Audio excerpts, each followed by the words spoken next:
Welcome to digital class of Jai Hind Metric Higher Secondary School.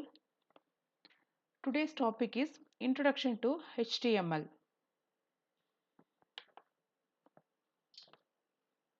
Things we will learn in this video are abbreviation of HTML, about HTML, tools to create and view an HTML document. Abbreviation for HTML. HTML stands for Hypertext Markup Language.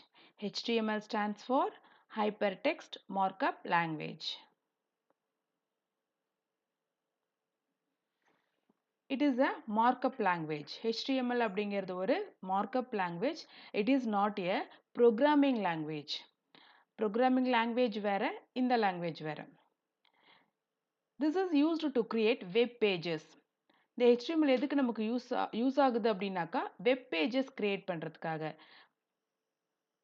And this is used to create user interface அப்படின்னு சொல்லலாம் இதை.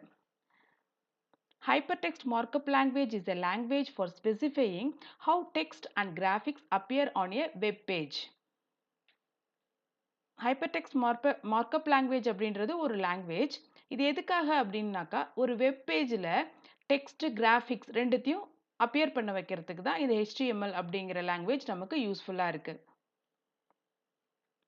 Next tools to create and view and HTML document. அதை HTML டாக்குமெண்ட்டை create பண்ணுறதுக்கும் அதை display ஆகும்போது அதை பார்க்கறதுக்கும் நமக்கு என்ன தேவை அப்படிங்கிற டூல்ஸை தான் நம்ம இதில் பார்க்க போகிறோம்.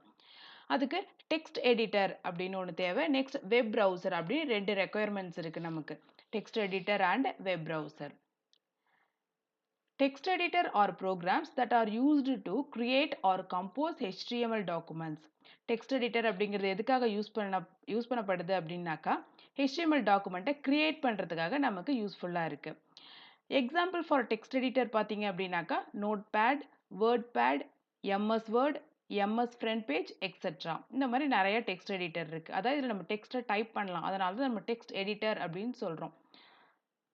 நெக்ஸ்ட் வெப் ப்ரௌசர், இணைய உலாவி அப்படின்னு சொல்லுவோம் இதை. வெப் ப்ரௌசர் அப்படிங்கிறது உங்களுக்கு ஏற்கனவே தெரியும். கூகுள் குரோம்லாம் இருக்கு இல்லையா, அதெல்லாம் ஒரு வெப் ப்ரௌசர் தான். A web browser is used to display and view the HTML documents. Web browser எதுக்காக யூஸ் பண்ணப்படுது அப்படின்னாக்கா இங்கே யூஸ் ஆகுது அப்படின்னாக்கா அந்த ஆன்சரை டிஸ்பிளே பண்ணி காட்டுறதுக்காக. அதை நம்ம நம்மளை பார்க்குறதுக்கு HTML டாக்குமெண்ட் நம்ம கிரியேட் பண்ணோம் இல்லையா டெக்ஸ்ட் எடிட்டரை, அதோட ஆன்சரை வெப் ப்ரௌசரில் நம்ம பார்க்கலாம். வெப் ப்ரௌசருக்கு சில எக்ஸாம்பிள் பார்த்தீங்க அப்படின்னாக்கா இன்டர்நெட் எக்ஸ்ப்ளோரர். இந்த இன்டர்நெட் எக்ஸ்ப்ளோரர் எப்போதுமே டிஃபால்ட்டாக நம்ம லேப்டாப்ஸோ சிஸ்டம்ஸ்லையோ கண்டிப்பாக இருக்கும். அதுமாதிரி Mozilla Firefox, Opera Safari, Google Chrome அதையும் எடுத்துக்கலாம். Next steps to create and HTML document. இப்போ HTML டாக்குமெண்ட்டை கிரியேட் பண்ணுறதுக்கு பார்த்தீங்க அப்படின்னாக்கா நம்ம நிறையா சொன்னோம். டெக்ஸ்ட் எடிட்டரில் நோட் பேட், வேர்ட் பேட்னு சொன்னோம். அதில் நம்ம நோட் பேட் எடுத்துக்கிறோம். இப்போ open Notepad or any other text editor எது வேணால் நீங்கள் உங்கள்கிட்ட இருக்கிறத எடுத்துக்கலாம். த note pad window will appear. எப்போ நம்ம நோட் பேட் விண்டோ ஓப்பன் பண்ணுறோமோ அது நோட் பேட் விண்டோ அப்பியர் ஆகும் நமக்கு. அதில் ஃபைலில் போய் நியூ அப்படின்றத நம்ம கிளிக் பண்ணோம் அப்படின்னாக்கா நமக்கு ஒரு நியூ டாக்குமெண்ட் கிரியேட் ஆகும். அதுதான் செலக்ட் ஃபைல் நியூ அப்படின்னு இதில் கொடுத்துருக்கேன். ஃபைலில் போயிட்டு நியூ எதுக்காக அப்படின்னாக்கா to create a new document. இப்போ ஆல்ரெடி நம்ம புதுசாக ஓப்பன் பண்ணும்போதே அன்டைட்டில்டு அப்படின்னு சொல்லிட்டு நமக்கு நியூவாக தான் கிடைக்கும். இருந்தாலும் நீங்கள் தெரிஞ்சுக்கிறதுக்காக இது சொல்லியிருக்கோம். அதில் டைப் த HTML டாக்குமெண்ட். நம்ம HTML கோடிங்ஸ் வச்சுருப்போம் இல்லையா, அதில் என்ன பண்ணணும் அப்படின்னாக்கா அதை நம்ம டைப் பண்ணணும். அதில் டைப் பண்ணிட்டு நெக்ஸ்ட்டு சேவ் பண்ணணும். எந்த ஒரு விஷயமா இருந்தாலும் நம்ம அப்பப்போ சேவ் பண்ணிக்கணும் இதில்.